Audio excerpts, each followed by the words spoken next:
tak selalu indah,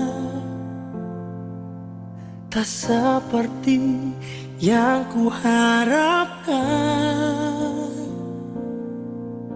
Namun ada Yesus yang setia, bersamaku melewati semua.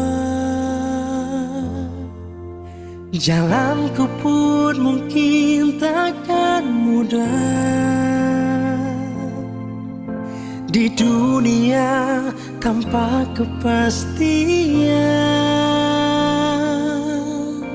Namun ada Yesus yang setia, bersamaku melewati semua. Aku tahu semua ini takkan mampu aku lewati tanpamu Tuhan, penolong dalam hidupku. Selamanya takkan ku ragukan kuasa-Mu Tuhan. Dengan iman ku melangkah.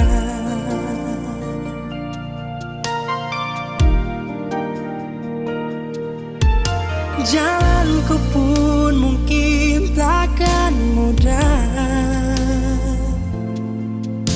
di dunia tanpa kepastian.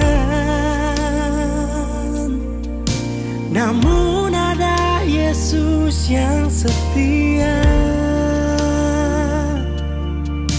bersamaku melewati semua.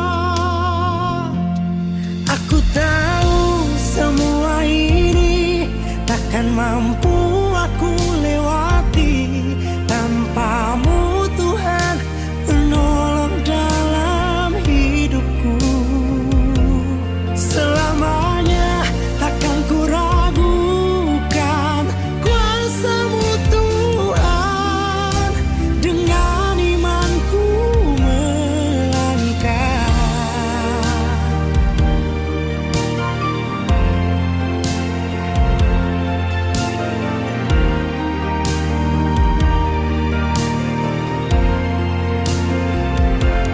Aku tahu semua ini takkan mampu aku lewati tanpamu Tuhan di dalam hidupku. Selamanya takkan ku ragukan kuasa-Mu Tuhan. Dengan imanku melangkah. Selamanya takkan ku ragukan kuasa-Mu Tuhan. Dengan imanku melangkah.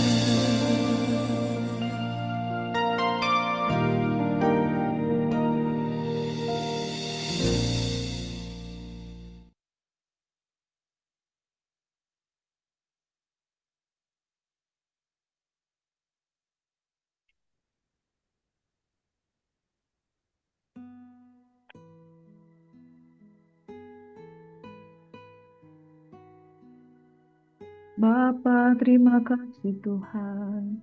Hanya satu yang kami ingini di bumi Tuhan, yaitu diam di dalam rumah-Mu seumur hidup kami. Dengan iman kami melangkah, sebab kami tahu tanpa iman Tuhan, sia-sialah kehidupan kami. Iman sebesar biji sawi akan sanggup memindahkan gunung. Gunung persoalan, gunung sakit penyakit. Kami percaya Tuhan, dengan iman kami melangkah, oleh karena kekuatan daripada-Mu. Terima kasih Bapa di surga, kami bersyukur buat pagi hari ini, kami rindu untuk mendengarkan firman-Mu Bapa di dalam nama Yesus. Kami buka hati kami untuk mendengarkan sabda-Mu dalam nama Yesus. Haleluya. Amin. Shalom, selamat pagi saudara yang diberkati oleh Tuhan Yesus Kristus. Jumpa lagi bersama dengan kami, Gracia Hope Compassion Channel, mempersiapkan hati kita untuk mendengarkan kebenaran firman Tuhan yang terambil dari Lukas 17 ayat 1 hingga ayat yang ke-6 dengan judul perikop beberapa nasihat. Jadi di dalam satu pasal ini ada beberapa nasihat yang kita akan renungkan dan kita akan baca bersama-sama. Yesus berkata kepada murid-muridnya, tidak mungkin tidak akan ada penyesatan, tetapi celakalah orang yang mengadakannya. Adalah lebih baik jika sebuah batu kilangan diikatkan pada lehernya, lalu ia dilemparkan ke dalam laut, daripada menyesatkan salah satu dari orang-orang yang lemah ini. Ayat yang ketiga, jagalah dirimu jikalau saudaramu berbuat dosa. Tegurlah dia, dan jikalau ia menyesal, ampunilah dia. Bahkan jikalau ia berbuat dosa terhadap engkau 7 kali sehari, dan 7 kali ia kembali kepadamu dan berkata, aku menyesal, engkau harus mengampuni dia. Lalu kata rasul-rasul itu kepada Tuhan, tambahkanlah iman kami. Jawab Tuhan, kalau sekiranya kamu mempunyai iman sebesar biji sesawi saja, kamu dapat berkata kepada pohon ara ini, terbantunlah engkau dan tertanamlah di dalam laut, dan ia akan taat kepadamu. Bapak Ibu Saudaraku yang diberkati oleh Tuhan Yesus Kristus, Yesus menasihati dengan beberapa nasihat pada pagi hari ini, bahwa yang pertama, tidak mungkin tidak akan ada penyesatan. Yang kedua, jagalah dirimu, jikalau saudaramu berdosa, tegurlah dia. Yang ketiga, hidup dengan iman. Jadi dari beberapa nasihat yang kita baca pada pagi hari ini, yang pertama, Yesus mengingatkan untuk waspada terhadap penyesatan. Yang kedua, Yesus mengajak kita untuk menegur saudara kita yang berbuat dosa.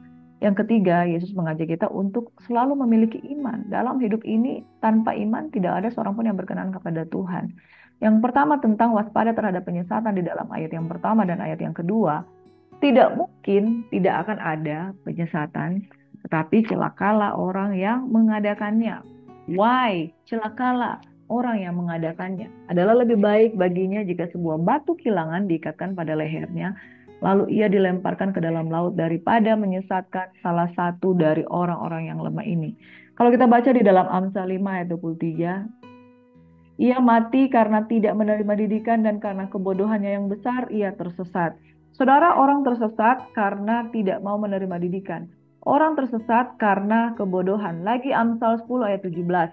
Siapa mengindahkan didikan menuju jalan kehidupan, tetapi siapa mengabaikan teguran tersesat. Saudara, reaksi manusia ketika mendapatkan nasihat itu ada dua. Yang pertama menerima, yang kedua tidak menerima. Yang pertama mendengar, kedua tidak mendengarkan. Dan saudara, ternyata ketika kita tidak mau mendengarkan didikan, disitulah jalan menuju kehidupan itu kita tersesat dan kita tidak mendapatkannya. Saudaraku yang diberkati, tidak mungkin tidak akan ada penyesatan, tetapi celakalah orang yang mengadakannya.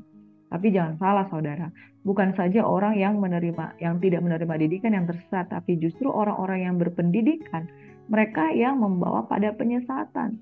Bapak Ibu Saudaraku yang diberkati, kembali kepada motivasi hati kita. Kalau motivasi hati kita benar, tentunya kita akan berpusat pada kebenaran. Orang yang berpusat hatinya kepada kebenaran, dia tidak mau diselewengkan hatinya. Dia tidak mau menyimpang ke kanan atau ke kiri. Makanya firman Tuhan dari Yosua 1 ayat 7 hingga ayat 9, perkatakan Taurat itu siang dan malam. Ya, jangan engkau menyimpang ke kanan atau ke kiri, supaya engkau tidak menyimpang dari jalan Tuhan. Bapak Ibu Saudaraku yang diberkati, begitu gampangnya orang menyimpang dari jalan Tuhan akibat dari menyimpang. Saudara, ketika satu jalan kita menyimpang sekian derajat, tentu arah tujuannya sudah berbeda. Makanya penting untuk kita berjaga-jaga supaya sikap hati kita tidak menyimpang. Mazmur 95 ayat 10, 40 tahun aku jemu pada angkatan itu. Maka kataku, mereka suatu bangsa yang sesat hati. Mereka itu tidak mengenal jalanku. Bapak Ibu Saudaraku yang diberkati, bangsa Israel itu berseru-seru kepada Allah untuk dibebaskan dari penindasan di Mesir. Ketika Tuhan membebaskan mereka dengan 10 tulah, dengan mengangkat seorang nabi yang luar biasa, itu Musa, dengan begitu banyak mujizat, puncaknya ketika dia membelah Laut Merah, dan mereka bisa menyeberangi Laut Merah itu dengan gagahnya, dengan luar biasanya. Mereka sampai di padang gurun untuk dipersiapkan masuk ke dalam tanah perjanjian. Di padang gurun mereka tidak mau mengenal jalan Tuhan. Itu sebabnya mereka mengalami kesesatan. Siapakah yang mengetahui kesesatan?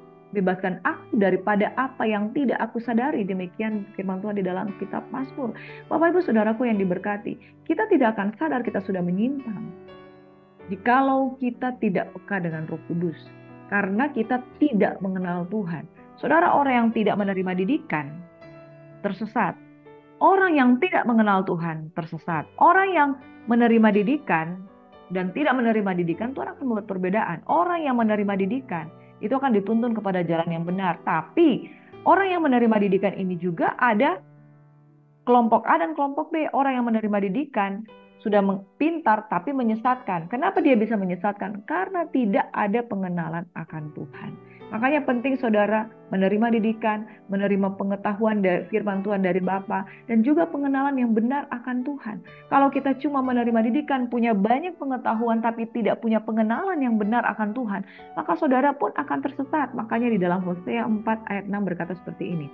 Umatku binasa karena tidak mengenal Allah. Oleh karena engkaulah yang menolak pengenalan akan Allah itu. Saudaraku yang diberkati, pengenalan itu jauh lebih tinggi nilainya dari sekedar pendidikan. Pendidikan teologi yang begitu banyak membuat banyak teolog-teolog terjebak di dalam satu doktrin-doktrin yang membawa pada penyesatan. Bapak Ibu Saudaraku yang diberkati, tidak cukup menerima didikan, tetapi kita harus mengalami pengenalan yang benar akan Tuhan. Firman Tuhan berkata di dalam Yohanes 4 ayat 23, tiba saatnya sekarang penyembah-penyembah Bapa akan menyembah Bapa di dalam roh dan kebenaran. Saudara, kebenaran berbicara pengetahuan. Dalam roh berbicara tentang pengenalan. Satu keintiman yang lebih lagi. Pelayanan Marta dan pelayanan Maria. Kedua-duanya pelayanan yang luar biasa. Pelayanan Marta adalah pelayanan yang secara horizontal. Dan pelayanan Maria adalah secara vertikal. Marta melayani dengan kemampuan, kekuatan, akal budi, dengan hikmatnya.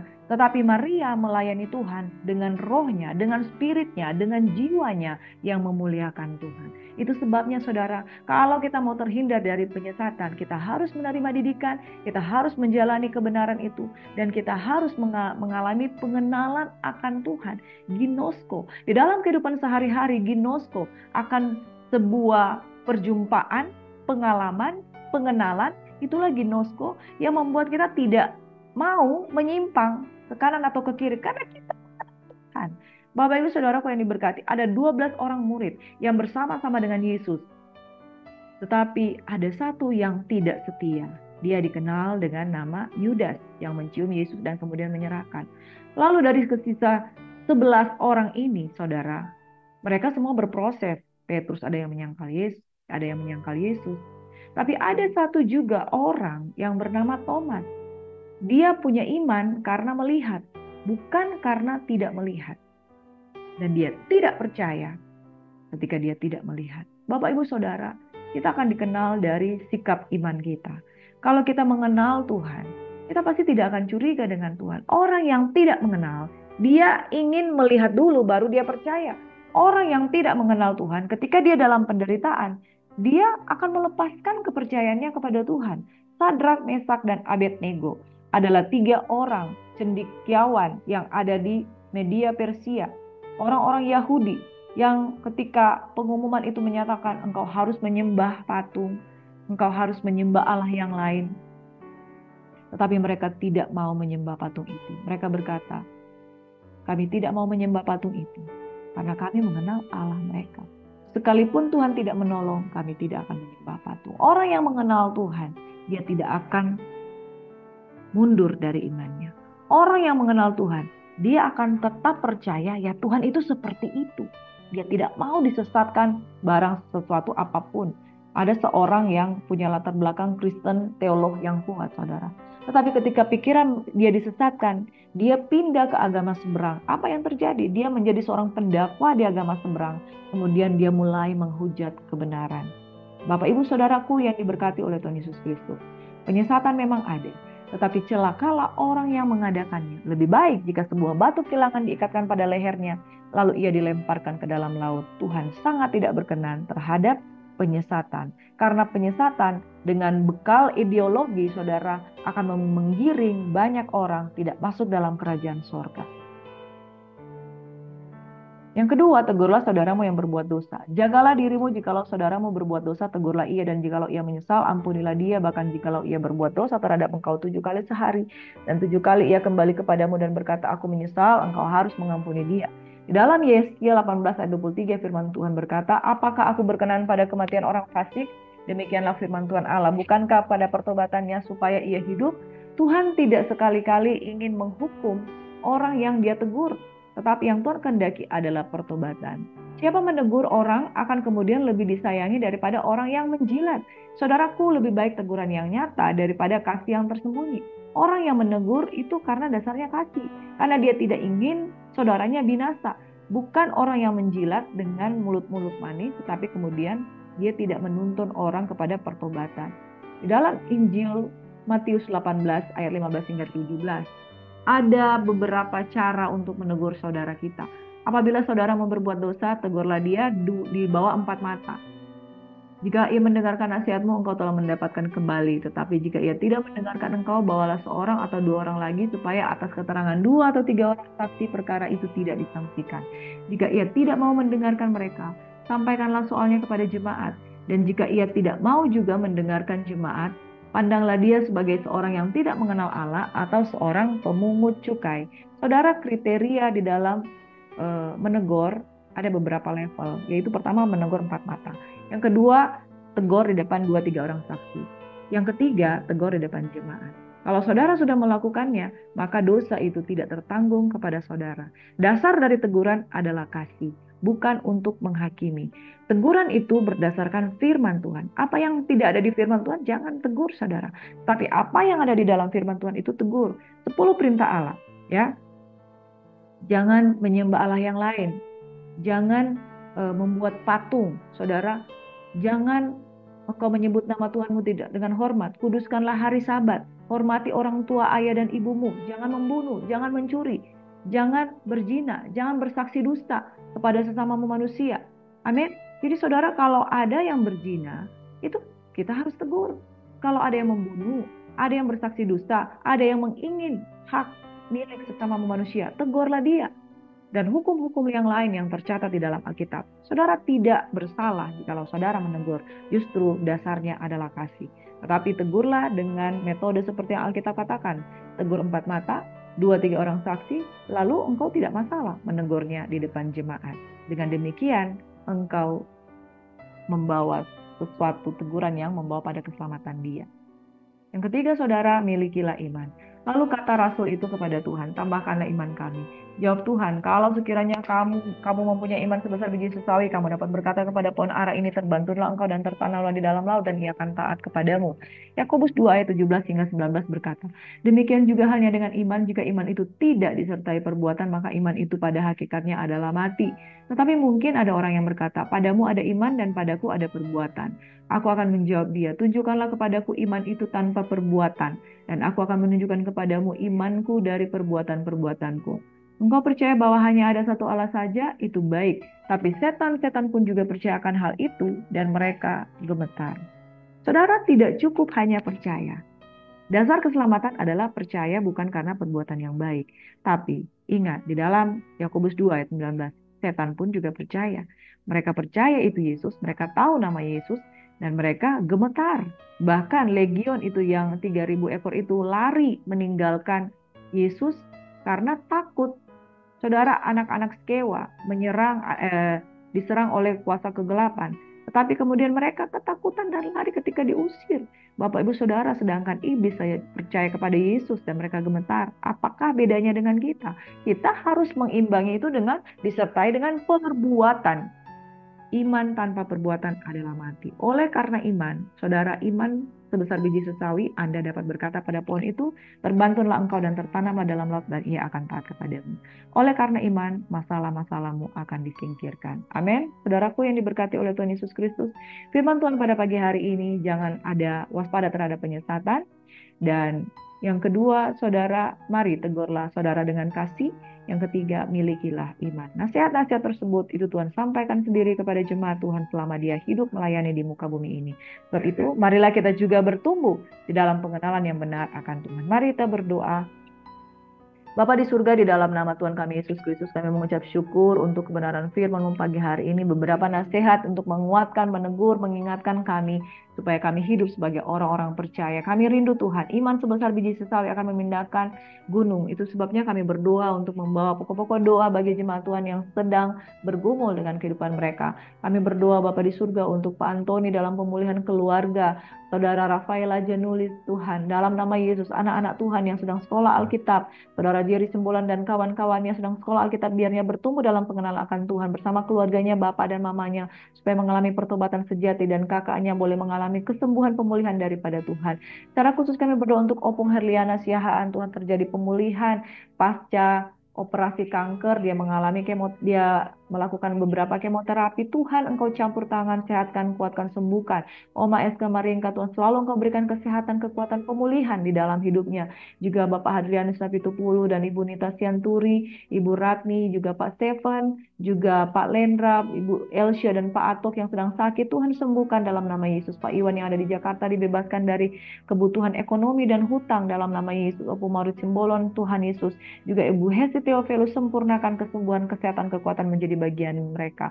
Dalam nama Tuhan Yesus Kristus. Ini doa kami Bapa di surga. Kami juga berdoa untuk adik Helen yang di dalam pengiringannya kepada Tuhan, dia mau setia mengenal Tuhan lebih lagi di dalam nama Yesus. Kami menyerahkan kehidupan mereka ke dalam tangan Tuhan.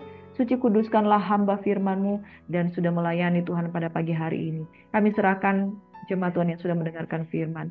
Tuhan kiranya memberkati dan melindungi mereka. Tuhan kiranya menyinari mereka dengan wajah-Nya, memberikan mereka kasih karunia. Tuhan menghadapkan wajah-Nya kepada mereka dan memberikan damai sejahtera. Keluar masuk mereka ditunggui dan dijagai, diberkati oleh Tuhan. Terima kasih Tuhan Yesus, kami sambut kekuatan baru, firman Tuhan yang memberikan kami kemenangan. Dalam nama Yesus kami mau beraktivitas pagi hari ini dengan ucapan syukur. Kami berdoa, haleluya, amin. Selamat beraktivitas saudara, Tuhan Yesus memberkati, and God bless you. Semangat selalu, amin.